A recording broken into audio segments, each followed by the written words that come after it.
Bien, buenos días a todos. Como otros años hacemos, pues tenemos este día de convivencia. Se ve que es un día relajado, no hay por qué llegar a tiempo a todo, ¿no? Tiene su holgura, ¿no? Y nos acompaña Ángel, evidentemente no le vamos a presentar. Y bueno, también de algún modo nos preparamos así para el domingo por la tarde, el día 29, desde la Iglesia de la Purísima comenzaríamos, como todos sabéis, el año jubilar y empezaremos con una procesión. Entonces nos preparamos con la presentación que Ángel nos hace ahora del escrito de presentación que hace el Papa de ese momento. Bueno, buenos días y muchas gracias por este honor de poder dirigiros la palabra en este día, en esta convivencia, que a mí siempre me gusta venir, todas las veces, creo, alguna vez no he podido, pero siempre me gusta participar en este bello día de fraternidad sacerdotal en torno a la Navidad. Antes de comenzar mi conversación con vosotros sobre esta bula del jubileo ordinario del año 25, en la carta La esperanza no defrauda, spes non confundit, una sugerencia que no sé si a lo mejor es muy cara o no. Cuando yo he corrido la San Silvestre, que sabéis que se empieza en un lugar y se termina en otro, uno lleva a una furgoneta la ropa con la que luego uno, al llegar a la meta, allí uno se puede abrigar. Entonces, no sé, a lo mejor se alquila una furgoneta y se meten allí los abrigos y luego está en el otro lado. O sea que, bueno, fuera la broma, vamos que bueno, no he preparado, no sé cómo decirlo. Yo lo que he hecho fundamentalmente es leer esta invitación que nos hace el Papa y he ido cogiendo mis notas que voy a compartir con vosotros. Y luego, desde ahí, si queréis, podemos tener un diálogo o lo que dé de sí.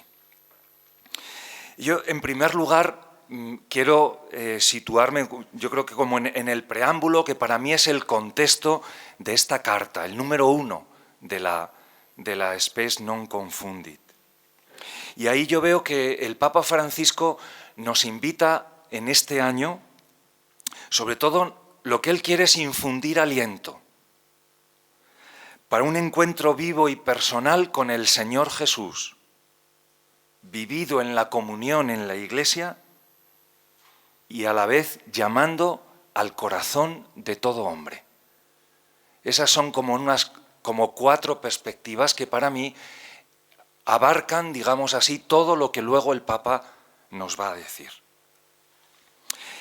Insiste el Papa Francisco, y en esto al menos yo creo que me parece singular y significativo, que quiere ante todo comunicar vida, espíritu y aliento. Y por eso, aunque sí tiene la base en ello, pero no se va a meter tanto en el tema doctrinal. Y el año jubilar no nos invita a hacer una reflexión teórica. Insisto, y como luego veremos, en esa base doctrinal hay finalmente que fundamentar la esperanza. Es verdad que también quiere que luego realicemos acciones concretas, signos eficaces de esa esperanza en el mundo de hoy. Pero su deseo, ante todo, con el apóstol Pablo, como luego veremos, es infundir aliento mediante la virtud de la esperanza como uno de los dones fundamentales del Espíritu Santo. Ese espíritu que es presencia permanente para el creyente, que es apoyo y vigor en la vida. Me llama la atención el énfasis que pone el Papa en esta dimensión: aliento, apoyo, vigor. En segundo lugar, ¿por qué nos invita al jubileo? Además, para infundir este aliento, para que cada uno de los cristianos tengamos un encuentro vivo y personal con el Señor Jesús, que es la puerta de la salvación y que es también nuestra esperanza en persona. Siempre en realidad es la clave de todo jubileo. Y de hecho este año, además, con mayor razón, o este próximo jubileo, porque vamos a recordar la confesión de fe que hizo el Concilio de Nicea hace 1700 años, al cual también luego me voy a referir. Pero insiste también el Papa Francisco que el jubileo él quiere que sea una experiencia viva del amor de Dios que suscita la esperanza cierta de la salvación. Y esa experiencia viva está remitida al encuentro vivo y personal con el Señor. En tercer lugar, otro de los ejes de esta carta es que eso no lo vivimos aisladamente, sino lo realizamos y lo vivimos como Iglesia, ya sea en su expresión de la Iglesia universal en Roma, o insiste él en quien no pueda ir hasta allí, en las iglesias particulares. A una iglesia que él invita a ponerse en camino y a convertirse a su vez en oasis de espiritualidad. Y finalmente la cuarta línea, a mí al menos me parece, línea que va tejiendo toda la carta del Papa, es la referencia al corazón de todo hombre, en el que anida la esperanza, el deseo y la expectativa del bien. Todos esperan, dice el Papa, todo hombre espera, todo ser humano espera, aunque sea en la imprevisibilidad del futuro. Y de ahí que se pase fácilmente de la confianza al temor, de la serenidad al desaliento, de la certeza a la duda, y de ahí nuevamente la importancia de por qué ha querido poner este año jubilar bajo el signo fundamental de la esperanza. Pues visto ese contexto, yo he dividido el contenido fundamentalmente de la carta en 4 puntos que tienen que ver con el índice propio, pero bueno, de alguna manera yo los he reducido. En primer lugar voy a referirme en el corazón del Evangelio de Pablo. El título, como sabéis, está tomado de la carta a los Romanos, en el capítulo 5, versículo 5, y me parece a mí que este jubileo, como voy a decir ahora, es una buena oportunidad para releer esta importante carta de Pablo, que como decía Eichhorn, en su libro sobre la teología de Pablo, es el corazón de su Evangelio. En segundo lugar, hablaré de los signos de los tiempos y de los signos de esperanza, en una interesante lectura que hace el Papa de convertir los signos de los tiempos en signos de esperanza. En tercer lugar, los llamamientos concretos que el Papa hace a la esperanza, para que esa esperanza sea hoy visible en el mundo. Y, en cuarto lugar, el Papa nos invita a estar anclados en la esperanza. Y aquí, sobre todo, es la parte quizá más doctrinal de la carta, donde él busca razones para estar anclados en esta esperanza. Bueno, pues el primer apartado yo lo he titulado así, en el corazón del Evangelio de Pablo, porque a mí al menos el título me conduce precisamente a ese Evangelio de Pablo que es la carta a los Romanos. Y por eso este jubileo, este año jubilar, puede ser una buena ocasión para volver a esta admirable carta que no solo sintetiza la teología paulina, sino que ha sido considerado el corazón mismo del Nuevo Testamento. Creo que aquí hay textos que precisamente recoge el Papa Francisco, como el capítulo 5 de la Carta a los Romanos, como el capítulo 8 de la Carta a los Romanos, que serían textos que tendríamos que tener grabados a fuego, nosotros y cada uno de los creyentes. Os recuerdo también que es un texto que ha sido comentado por los grandes testigos de la vida cristiana y en momentos precisamente también de cambio de época, como dice el Papa, que es el nuestro. Os recuerdo sencillamente a Orígenes, a Agustín, a Lutero, a Calvart.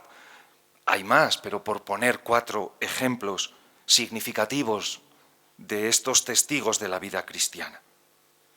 Carta a los Romanos que se convirtió en luz y guía para los momentos en el que el cristianismo, como decía, se encontraba en un cambio de época. Y claro que no se trata de volver a la Carta a los Romanos para realizar una teología o una pastoral de controversia en torno, por ejemplo, a la cuestión de la justicia o de la justificación, como así fue en el siglo XVI y en adelante, sino para encontrar aliento en nuestra vida cristiana desde el contenido nuclear del Nuevo Testamento. Es verdad que no estoy invitando a hacer aquí un canon dentro del canon, como haría Lutero y precisamente también con la Carta a los Romanos, pero sí es verdad que la densidad teológica de este texto yo creo que sí que nos está indicando que no todo texto en el Nuevo Testamento tiene la misma significación. El Papa ha encontrado en el texto central de la Carta a los Romanos, en el capítulo 5, versículo 5, la orientación fundamental para el jubileo del 2025. Y de ahí la esperanza no defrauda, que es una de las virtudes teologales que probablemente para el Papa, dice, y creo que todos estamos de acuerdo en ello, es una de las virtudes que más estamos necesitados hoy. Y especialmente, o quizá especialmente, en nuestras latitudes, en Europa, en España y también en Salamanca. Pero sabemos que esta virtud de la esperanza, y el Papa reflexiona sobre ello, nunca va sola, sino unida a la fe y al amor, tal como precisamente hace el texto de la Carta a los Romanos en el capítulo 5, que el Papa cita en extenso, y que luego profundizará después el Papa desde el capítulo 8 de la Carta a los Romanos, que recordad, en ese texto el término fundamental o el tema fundamental es precisamente el amor. Y probablemente en ese texto también nos encontremos con la más bella apología del Espíritu Santo. Por lo tanto, sí, la esperanza, pero unida a la fe, unida al amor. Y el amor, recordad, el amor de Dios ha sido derramado en nuestros corazones con el Espíritu Santo que se nos ha dado. La importancia que va a tener también el Espíritu en esta carta. Claro, ¿por qué la esperanza no defrauda? Pues porque está fundada en el Dios por nosotros. Y aquí estoy leyendo Romanos 5 desde Romanos 8. Desde ese Deus pro nobis, que nos ha amado en Cristo hasta el punto de no reservar a su Hijo para sí, sino de entregarlo por nosotros. Y desde ese amor primero, desde la certeza de ese amor inquebrantable, podemos confiar en que nada ni nadie nos podrá separar de él. Y por eso, para el apóstol Pablo, toda situación que viva el cristiano, el discípulo, de fragilidad, de sufrimiento, de pecado, incluso de muerte, ya no será sino una forma de hacernos semejantes al primogénito entre muchos hermanos, habiendo sido sepultados con él en su muerte, para resucitar con él y poder vivir la novedad de la vida en Cristo. Os decía también antes que en esta carta de San Pablo a los romanos, probablemente nos encontramos con el texto con más densidad neumatológica de todo el Nuevo Testamento, que es el capítulo 8 de la carta a los romanos. La esperanza, como he dicho, se funda en el amor, en ese amor inquebrantable, donde Dios se nos ha manifestado que está decididamente por nosotros al entregarnos a su propio Hijo. Y es precisamente ese amor que nos es derramado en nuestros corazones gracias al don del Espíritu en nosotros. Si la fe, como respuesta y acogida a la gracia, está ante todo remitida a la persona de Cristo, si el amor está referido al Padre en cuanto que Él es fuente y ontanar de la comunicación de ese amor a nosotros, el Espíritu, también en esta carta, está especialmente relacionado con la esperanza cristiana. Lo conocemos, Pablo utilizará 3 imágenes que nos ayudarán a entender esta relación entre el Espíritu y la esperanza en ese futuro definitivo y escatológico. Cuando Pablo habla del Espíritu, utiliza la imagen de las arras, de las primicias y del sello, para decirnos que el Espíritu es la promesa, la esperanza y la certeza de que ya podemos vivir esa vida eterna en medio de nuestro mundo.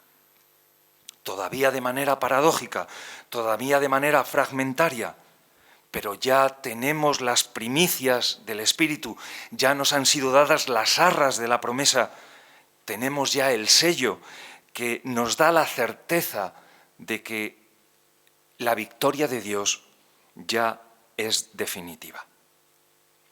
Ese Espíritu es la presencia poderosa y dinamizadora de Dios en la historia, en la creación, en el corazón de todo hombre, que conduce toda la realidad a la plenitud consumada. Claro que esa fe, ese amor y esa esperanza, y especialmente la esperanza, remite a la tensión inherente en la que la vida cristiana posee ya los bienes prometidos, que nos serán dados plenamente cuando llegue a consumación la obra de la salvación, en toda su dimensión histórica, cosmológica y escatológica. En ese sentido, el apóstol y el Papa nos invitan a que hay que saber vivir en este entretiempo, donde ya se nos ha dado aquello que esperamos, la alegría, la confianza, la certeza, la valentía, la consolación, pero todavía lo poseemos en peregrinación, en penumbra, en claroscuro, sin estar totalmente en posesión de la salvación. Recordad también cómo el apóstol Pablo nos indica que la creación gime, uniéndose a los gemidos del Espíritu, aguardando la plena manifestación de los hijos de Dios. Y de ahí es importante la virtud de la paciencia vinculada a la esperanza, la importancia también que da el Papa Francisco al tiempo y al espacio, la necesidad del camino y de la peregrinación. Somos peregrinos de la esperanza, peregrinos en la esperanza, peregrinos para la esperanza. Me recordaba cuando leía frases parecidas del Papa Francisco, en el cual me inspiro, esa idea tan constante que él tiene, que nos invita a no colonizar espacios en la evangelización y en la transmisión de la fe, sino a abrir procesos. Y aquí subraya el Papa constantemente esta necesidad de la paciencia, del camino, como decía, por ejemplo, Ireneo de León, la necesidad de la paciencia para el crecimiento y para la maduración. Bueno, pues aquí solo unas notas de esos aspectos más significativos que yo he tomado de la carta a los romanos, pero insisto, yo creo que es un buen momento para este año jubilar que asumamos una lectura pausada, reposada, meditada, profundizada de ese corazón del Evangelio de Pablo, que es al final el corazón del Nuevo Testamento, que es la carta a los romanos. En segundo lugar, me voy a referir a esa relación que él hace entre el texto de Gaudium et Spes 4, de los signos de los tiempos, que seamos capaces de convertirlos en signos de esperanza. Claro, porque nunca leemos la Escritura, en este caso la carta a los romanos, en abstracto o en el vacío de nuestra situación histórica. Tampoco sabemos, el Nuevo Testamento fue escrito en el aire. Y por eso el Papa nos invita a ver, a mirar y a interpretar los signos de los tiempos que hay en nuestro mundo y que seamos capaces de transformarlos en signos de esperanza. Es decir, descubrir en ellos la presencia de Dios a través de esos acontecimientos históricos que precisamente por ser históricos tienen una cierta carga de ambigüedad e incluso también de contradicción. Por eso esos signos de los tiempos siempre tienen luces y sombras, y por eso los llamamos así, signos, porque por su propia naturaleza son ambiguos, necesitan interpretación, y me gusta esta idea del Papa, es necesario que los convirtamos en signos de esperanza. Algunos de estos signos que el Papa subraya en esta carta, que seamos capaces de transformarlos gracias a la luz y a la capacidad transformadora del Evangelio o de la presencia salvífica de Dios en ellos. Y en primer lugar, yo los he reducido en 4. Hay más y son, bueno, me imagino que conocéis la carta o si no luego la leeréis, pero además aquí el Papa baja muy a lo concreto. En primer lugar habla de ese anhelo y deseo de paz que existe en nuestro mundo, que todo ser humano tiene. Es verdad, en un horizonte sumergido en la tragedia de la guerra. Y aquí recuerda el Papa Francisco, dice, es importante que en este año jubilar recordemos las bienaventuranzas, bienaventurados aquellos que trabajan por la paz en ese contexto de guerra en el que vivimos.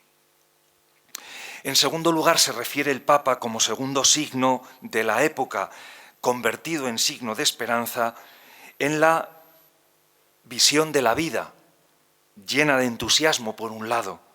En nuestra sociedad hay llamémosla así, un anhelo y un deseo de vida, pero paradójicamente vivido en un contexto donde se produce una pérdida del deseo de transmitir esa vida, de abrirse a esa vida. El corazón y el cuerpo de todo ser humano está llamado a esa apertura a la vida, pero dice que por otro lado en nuestra sociedad, por el déficit de natalidad, ha perdido en el fondo este deseo de transmitir esa vida porque en el fondo ha perdido la esperanza. En tercer lugar, el tercero de los signos se refiere a la necesidad de una alianza social para la esperanza. Recordad también la encíclica Fratelli Tutti, donde él hablaba de esa amistad social, de esa fraternidad también social, pues aquí recupera la necesidad de ver por un lado que en la sociedad hay anhelos y deseos de eso, pero por otro vivido en una sociedad individualista que está cerrada sobre sí y que por lo tanto es necesario recuperar la alegría de vivir plenamente, más allá de lo individual y de lo material. Y en cuarto lugar, aquí sintetizo toda una serie de signos de esperanza que dice que tenemos que ser capaces de mostrar para las personas que viven en situaciones de extrema fragilidad. Y aquí el Papa se refiere a los presos, a los enfermos, a los jóvenes, a los migrantes, a los ancianos, a los pobres. Es interesante la importancia que le da precisamente convertir signos de esperanza. Recordad, por eso él ha abierto la puerta del jubileo en una cárcel de Roma, para que seamos capaces de eso, de que haya signos eficaces y concretos, decía él, para que un preso diga, aquí no se termina mi vida, sino que verdaderamente tengo una posibilidad de una apertura hacia el futuro. Para los enfermos el cuidado, para los jóvenes tener un futuro, para los migrantes que puedan reconocer en el lugar donde tienen que emigrar su hogar, en los ancianos que sean recogidos de alguna manera con la importancia que tienen para transmitir la sabiduría de la vida a las generaciones jóvenes, y de los pobres que no, dice él, que la mayoría de las veces no son víctimas, sino casi siempre, al final, no culpables, sino víctimas. En tercer lugar, el Papa se refiere a diferentes llamadas o llamamientos a la esperanza. Están unidos en realidad esta segunda parte y la tercera, pero bueno, él prefiere denominarlo así, y aquí recoge fundamentalmente dos llamadas significativas. La primera, de naturaleza más social, la segunda, de naturaleza más eclesial. Llamamientos a la esperanza, en primer lugar, recordando la doctrina bíblica del jubileo, el Papa exhorta, y aquí en términos bastante concretos, a la distribución universal de los bienes, a la condonación de las deudas, a una atención especial de la deuda ecológica, a una lucha contra las causas de la injusticia. Me ha resultado interesante la lectura que él hace uniendo los textos de Levítico 25, Isaías 61 y Lucas 4, donde de alguna manera desde ahí dice esa doctrina bíblica del jubileo, primero en la ley, Levítico 25, segundo, de nuevo puesto en boca por el profeta Isaías, y precisamente luego ese mismo texto es con el que Jesús inaugura su misión entre los suyos, en el texto de Lucas 4. De ahí, dice él, la importancia que sería bueno en este contexto del jubileo, pues recordar esta doctrina pues de que la tierra se devuelve, digámoslo así, a los que son los dueños de esa tierra, que es todos los hombres, ¿no? Condonación de las deudas, etc. La segunda llamada, que es de naturaleza más eclesial, se refiere a la celebración del Concilio de Nicea, del cual vamos a conmemorar en 1700 años de la proclamación, digamos, del símbolo de Nicea y de la celebración del primer concilio ecuménico. El Papa insiste en dos palabras, a mí me han parecido muy interesantes, en que ese concilio se celebró, por un lado, para proteger la unidad de la Iglesia, desde el punto de vista doctrinal y disciplinar, y por otro lado, para mantener también la fidelidad al Evangelio, a la buena noticia. En esto el Papa no se mete en ello, pero os recuerdo que uno de los textos más significativos, de las palabras más significativas del símbolo de Nicea, yo eso se lo explico a mis alumnos, es una expresión que ya no está en el credo, que es la expresión griega tu testin, que significa es decir. En el Concilio de Nicea se dice Jesucristo es el Hijo de Dios, unigénito, nacido del Padre, es decir, de la misma naturaleza del Padre. Claro, la importancia del es decir es que los padres de Nicea lo que querían era no innovar doctrina, no incorporar doctrina nueva a la fe de la Iglesia, sino interpretar autorizadamente como pescadores, es decir, como sucesores de los apóstoles, la confesión de fe que hizo Pedro y sus discípulos en Galilea. Por lo tanto, bueno, pues toda esta, es decir, en el fondo el sínodo de Nicea lo que quería era ser fiel al Evangelio, transmitir con fidelidad en un contexto nuevo la buena noticia del Evangelio. Dentro de esta llamada a la celebración del Concilio de Nicea, nos invita el Papa a recordar algo que es muy suyo, una iglesia sinodal, y llama e invita a la Iglesia a que cada cristiano tenga conciencia precisamente de ser, de pertenecer y de considerarse Iglesia responsable de la misión y de la comunión. Por otro lado, obviamente nos invita a que caigamos en la cuenta de la importancia del símbolo, que es la expresión del nosotros eclesial, y a la vez también de la fe de la Iglesia en la Trinidad, que la Trinidad también es el nosotros en realidad de Dios. En tercer lugar, el Concilio de Nicea quiso mantener la verdad del misterio de la Encarnación y de nuestra salvación, Recordad lo que tantas veces repetirá uno de los grandes defensores de ese concilio de Nicea, una vez ya celebrado, que será Atanasio de Alejandría: Dios se ha hecho hombre para que el hombre llegue a ser Dios, y solo si verdaderamente el Hijo es plenamente Dios, entonces verdaderamente tenemos fundada nuestra salvación. Y en cuarto lugar, subraya del concilio de Nicea, me ha llamado la atención la importancia de la fecha de la Pascua.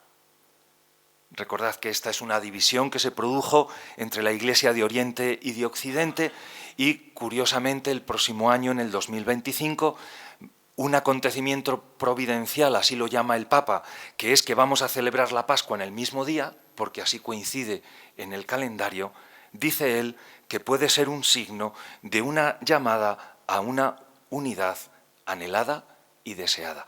No es la primera vez que el Papa Francisco habla ya de este tema.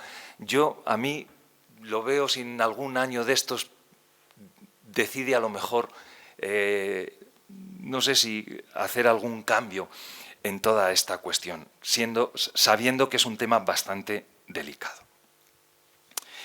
Y bueno, y finalmente, en cuarto lugar, anclados en la esperanza, que es la parte más doctrinal por lo menos a mí me lo ha parecido así. Me ha gustado a mí esta imagen del ancla y la esperanza, que aparece, como sabéis, en la carta a los Hebreos, texto que luego también cita en el número 25. Dice: aferrándonos a la esperanza que tenemos delante, la cual es para nosotros ancla del alma, segura y firme, que penetra más allá de la cortina, donde entró como precursor para nosotros Jesús, sumo sacerdote para siempre, según el rito de Melquisedec. Es una imagen esta del ancla que nos habla de estabilidad y de seguridad en medio de las tempestades de la vida. Más allá de las aguas agitadas y más grandes, y también más allá de las satisfacciones de cada día. La esperanza, por lo tanto, unida a la fe y al amor, dice el Papa, nos ofrece dirección, orientación y finalidad a la existencia cristiana. De aquí hablará de la importancia, de nuevo, del tríptico de las tres virtudes teologales. Pero en este ámbito, precisamente para anclar nuestra vida en la esperanza, dice que necesitamos razones para la esperanza. Aquí cita el famoso texto de Primera de Pedro 3:15, tan citado tantas veces en el ámbito de la teología y de la teología fundamental. Dar razón de la esperanza a aquel que os la pidiere. La primera de las razones para esta esperanza, para vivir anclados con certeza, con seguridad, cita precisamente el credo, en este caso el credo conocido como apostólico o occidental, que es la confesión de fe: creo en la vida eterna.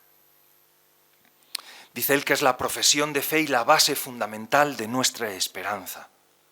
Esa vida eterna es la meta a la que nos dirigimos, que no consiste sino en la participación y en la comunión en la vida plena de Dios. Es el futuro absoluto que nos aguarda, pero a la vez también el fundamento que otorga base a la dignidad humana y a nuestro compromiso en el mundo. Es constante esta afirmación que hace el Papa a lo largo de toda la carta. Siempre la esperanza es el futuro de la vida humana, pero a la vez también el que da soporte, base a la dignidad de todo ser humano, y a la vez implica y nos lleva a nuestro compromiso en el mundo. Desde este encuentro con el Señor de la Gloria, que es la parusía, como destino de la historia humana y de la de cada uno de los hombres, se iluminan los enigmas de la vida y de la muerte, de la culpa y del dolor. Dice el Papa que no nos dirigimos a un punto ciego o a un abismo oscuro. En realidad, recordando la doctrina de la Gaudium et Spes, hemos sido creados por y desde el amor omnipotente de Dios y caminamos hasta el encuentro definitivo con el Señor. Recordad siempre que al final la confesión de fe en la vida eterna tiene su base, no solo, y es verdad, ahora lo diré, en el misterio pascual de Cristo, sino en el primer artículo del credo, que creemos en un único Dios, Padre, Creador, omnipotente. En segundo lugar, el fundamento de nuestra esperanza, dice el Papa, y una de las razones para esa esperanza se encuentra precisamente en el misterio pascual de Cristo. Aquí, en este sentido, no es una mirada hacia el futuro, sino es una mirada, si se quiere así, hacia el pasado. Los verbos, precisamente, que utilizamos en la confesión de fe para referirnos al misterio pascual es que Cristo murió, fue sepultado, resucitó y se apareció. Nos recuerda aquí el Papa el texto clásico de 1 Corintios 15, de 3 al 5, donde ahí Pablo, expresando la muerte real de Cristo, murió y fue sepultado, inmediatamente habla de la resurrección también real. Resucitó y se apareció. Dice el Papa que ese es el núcleo y el centro de nuestra esperanza. Y aquí es interesante, aunque yo ya lo había anticipado en el primer punto, refiriéndome a la doctrina de Pablo en la carta a los Romanos, claro, el Papa insiste en la importancia que recordemos el bautismo, precisamente también en este jubileo, porque es la forma como los cristianos participamos en el misterio pascual de Cristo. Frente a la muerte no hay discurso alguno que valga, dice el Papa, sino saber que el Hijo ha pasado también por ese trance de la muerte, dejándose afectar por ese poder y por esa realidad, compartiendo con nosotros nuestra muerte para así compartir con nosotros su vida nueva, plena y eterna. Y nuevamente es la carta a los Romanos en el capítulo 6 quien nos ilumina la comprensión del bautismo como participación en este misterio pascual de Cristo. Recordad, nos dice Pablo, hemos sido consepultados con Cristo en su muerte para pasar a vivir una vida nueva.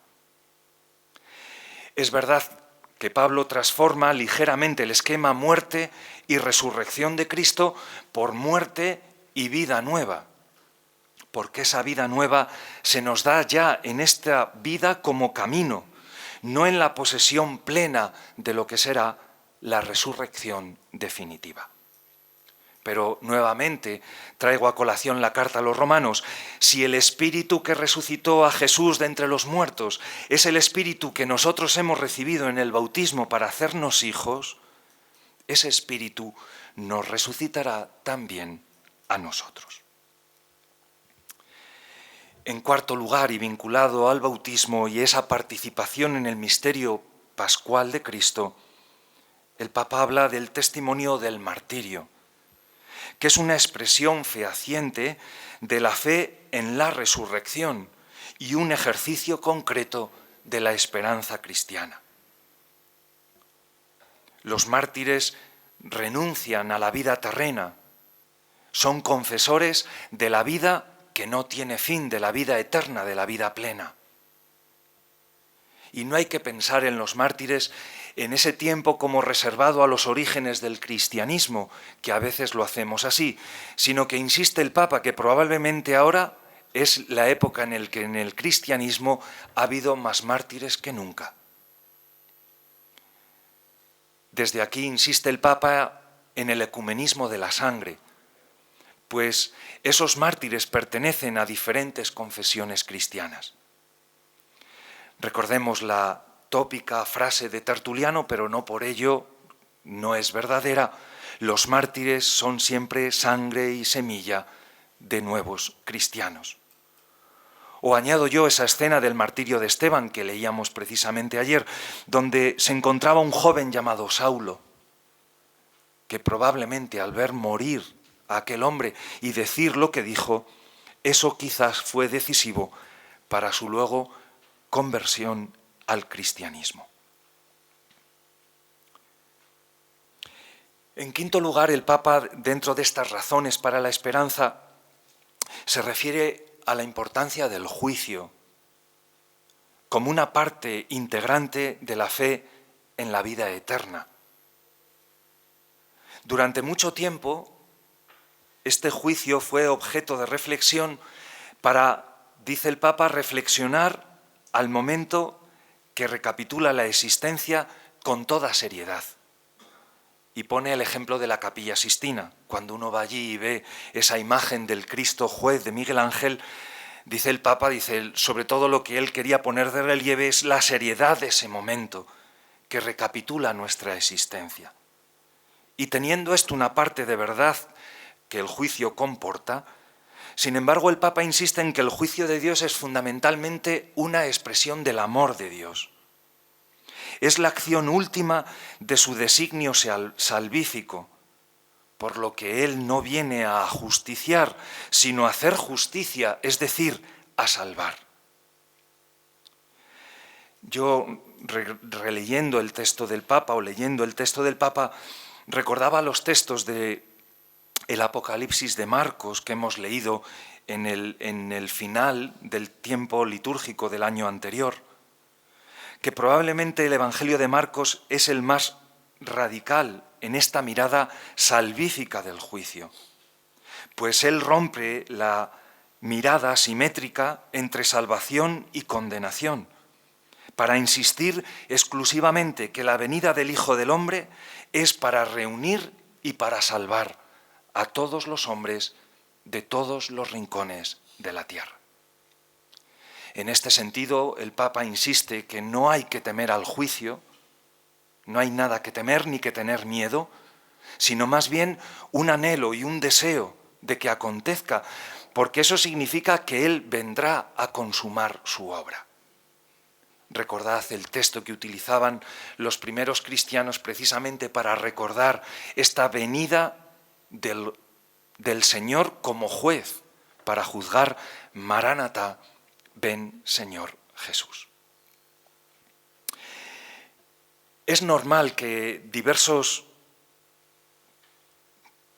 comprensiones teológicas, inspirándose en Orígenes de Alejandría, se hayan preguntado desde esta perspectiva, esto no lo dice el Papa, pero lo incorporo yo, se hayan preguntado ante esto no solo qué pierde el hombre si pierde a Dios, sino qué pierde Dios si pierde a su criatura, y si Dios no hará todo lo posible para que todos se salven. Desde aquí podríamos, introducir también una idea que sí que la utilizó algunas veces Benedicto XVI, precisamente en su encíclica Spe Salvi, de la importancia que todos los cristianos esperemos y pidamos en esperanza la salvación de todos. Fijaos, no decimos que ya estén salvados, ni estamos diciendo que eso ya Dios lo haya realizado, pero sí la necesidad de que todo cristiano pida en esperanza la salvación de todos. Desde aquí el Papa, desde esta idea del juicio, subraya la necesidad de hablar del elemento purificador, que habitualmente denominamos purgatorio. Este no es un lugar, ni siquiera solo un estado, sino más bien hay que entenderlo como una relación, como un encuentro con este Cristo juez. Recuerdo yo un texto aquí de von Balthasar, cuando él decía Cristo precisamente es el eschaton de la criatura, y lo es como cielo ganado, como infierno perdido, como juez que juzga, como purgatorio purificador. El fuego que arde y que a la vez salva es Cristo mismo, juez y salvador. Ese texto lo he tomado de la Spe Salvi. Todos, por lo tanto, necesitamos en este juicio ser purificados para ese encuentro definitivo con el Señor. Y de ahí el Papa nos animará a la necesidad de orar por los difuntos para que obtengan la plena misericordia, e introduce aquí por primera vez la palabra indulgencia. Indulgencia que luego va precisamente a explicar desde una antropología relacional y social y desde una comprensión determinada del pecado. Y finalmente, termina el Papa hablando de la indulgencia, que siempre es una de las palabras, digámoslo así, que menos se comprenden cuando hay un jubileo ordinario o incluso extraordinario. El Papa dice que en realidad la indulgencia es otra palabra para decir misericordia. Recordad que el jubileo extraordinario que quiso que celebráramos en el 2015 estuvo precisamente todo él dedicado a este Evangelio de la misericordia. Pero, y es verdad, afronta el Papa que desde Lutero en adelante este ha sido siempre un tema controvertido. ¿Desde dónde debemos entender la doctrina católica de la indulgencia? Pues debemos entenderla desde la naturaleza del pecado y sus consecuencias, y desde una antropología, yo antes llamaba relacional y social, centrada en la categoría de solidaridad.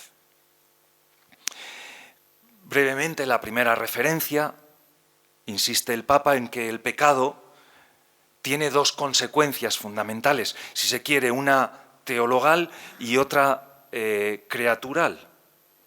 El pecado es una ruptura de la comunión con Dios, en lo que la doctrina clásica se denominaba que las consecuencias de ese pecado tendría la pena eterna. Pero el pecado también es una relación distorsionada con las criaturas. Y ahí el pecado, digamos, la consecuencia de ese pecado sería la pena temporal.